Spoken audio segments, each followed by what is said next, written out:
Well over a dozen schools around Wisconsin got what appears to be that same call today. Now they seem to start, as we mentioned, in the Milwaukee area, spreading to Madison by about 10:45, and then to the Dells and other schools by about 11:30. Our investigative reporter Naomi Coles joins us now. Naomi, the coordination here certainly is a bit unusual.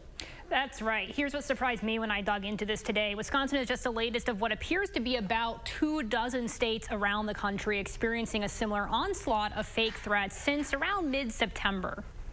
Anybody here have a weapon? Scenes from Texas and Ohio in September, when it appears a nationwide string of swatting calls started. I think there's some reason to believe that they're connected.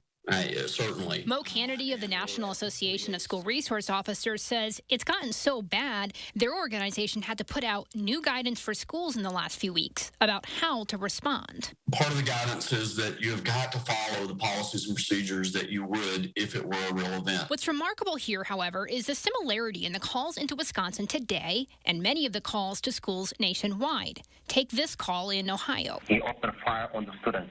10 students got injured. Several agencies in Wisconsin today described an accent like you just heard in the calls. We have a caller claiming 40 students are shot. Callie has just put a new note that the caller just kept repeating themselves and had a Middle Eastern accent. And there's been some consistency in a lot of these, and the consistency has been thick accent, seems to be reading from a script. Several local police agencies nationwide have traced the call's IP address as well. There does seem to be a location in Africa on a lot of these calls. There's been no formal acknowledgement from the FBI, however, that any of these are linked or that we're any closer to finding the culprits. Meanwhile, the experience can be traumatizing for staff and students. There's a level of fear there and anxiety, just actually trauma that occurs that you can't deny.